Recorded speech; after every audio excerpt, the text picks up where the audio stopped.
Hi everyone, my name is Juan. So, I never wanted to be an entrepreneur. It's true, but it only took one phone call and I suddenly became one. Before that phone call, all I wanted to do was to climb mountains. I was born in Mallorca, in this beautiful island in the Mediterranean in Spain. And we have this impressive mountain range there. It's just so beautiful.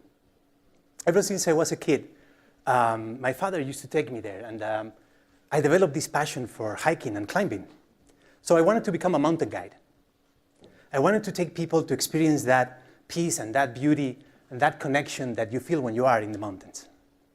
But back to that phone call. My family wanted me to have a college degree, so I ended up going to the university in Seville, in the south of Spain. And it was the last day of my first year of college. I was a freshman. I had just finished my last final, so I was completely ready to hit the bars with my friends and celebrate.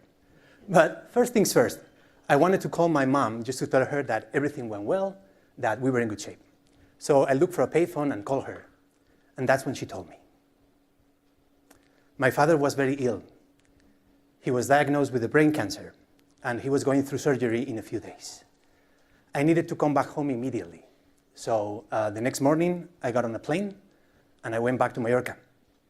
I would never be back to the university in Seville. Instead, I became the CEO of my father's company. I was 19 back then. My father, poor thing, he ended up passing away a few months later. And that's how I went from aspiring mountain guide to, I have no clue what I'm doing here, businessman. That was my push into the business world.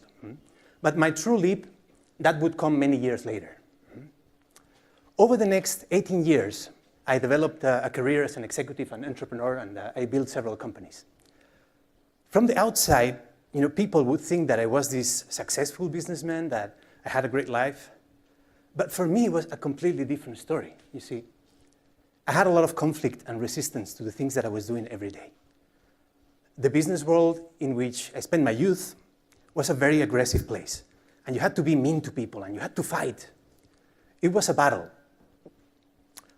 in which you always lose, even when you think you're winning.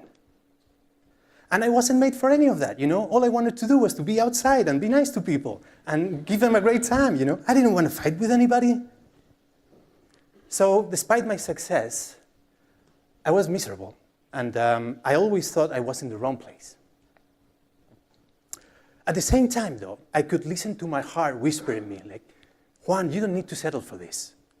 There's another life possible for you. And I would dream about a day in which I could express myself through my work and do things that were meaningful to me. But I was too scared to follow that voice, you see. Building companies was the only thing I knew what to do. And although it was killing me, it also gave me a sense of safety. So trying to find a solution to my discomfort, I started developing an interest for personal development and personal growth, and doing emotional intelligence trainings and going on meditation retreats. And after a few years, I was able to make some peace with my life. Paradoxically, the moment I made peace with my life was also the same moment when the idea of following my heart started to make more sense. It started to seem like a real possibility. But also, coming to America had a tremendous influence in my leap. After I spent some time here, I started to feel really inspired by the entrepreneurial spirit of the American people. And how you guys pursue your dreams so enthusiastically, and how there's a system and a culture that supports that. And that was absolutely new to me. I've never experienced anything like that, nor in Spain or in any other country. It moved me. America gave me my dreams back. And it also helped me reframe my beliefs around what's possible. But the path to my leap wasn't completely open yet. I still had one more mountain to climb. And it was a tough one. I was the CEO of this company in Boston, and we were in the middle of a merge with a German company. When they told me that, they wanted me to be the CEO of the new entity. It was one of those moments in which I really need to be sincere with myself. Like, do I really want to do this? And it was full of doubts. I was so confused, you know. On one end, my heart would tell me, please don't do this to yourself again. Please just take this opportunity and leave. But it wasn't that easy, you know. After 18 years of doing one thing, stopping was really scary. And I also had the pressure of the whole deal on my shoulders. And I knew that stepping out of the company would mean that the deal would fail. And I didn't want that for these people. You know, I care about them.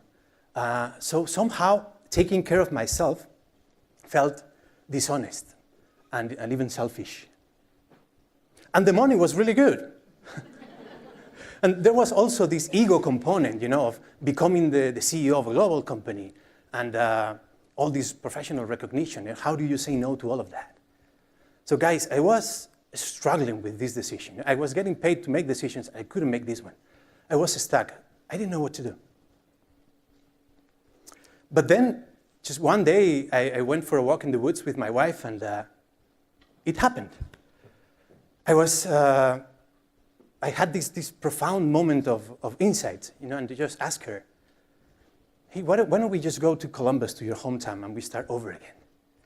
I was finally able to follow my heart with clarity and with confidence, you know. Of course, my mind will still freak out a little bit, like, how are we going to do this, and how are you going to pay your bills? And you don't know anybody in Ohio.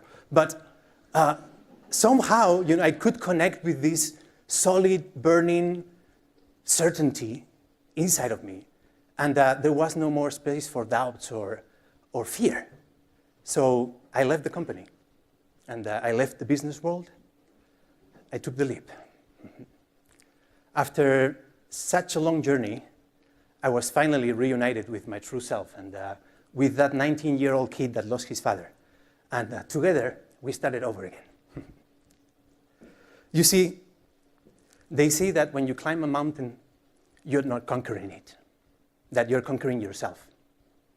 That the mountain is just an instrument that facilitates your own growth. And now looking back, those 18 years with all that struggle and feeling lost and all that conflict, those were my mountains. Those were the ones that I needed to climb in order to grow into who I am today and to be able to serve people the way I do today. So as it turns out, I was always in the right place. And I ended up becoming a guide, just a different type of guide than the one I thought I would become when I was 17. You know, today, I guide exceptional business leaders to climb their own inner mountains and to find that peace and that beauty and that connection, but within themselves. In a few months, I'm taking a group of amazing people from Columbus to the mountains in Mallorca for a retreat. I am finally expressing myself through my work. And it is such a gift, guys, to be able to do what you feel you came to this world to do. So, my dear friends, whatever your mountain, just keep climbing. Thank you and be well.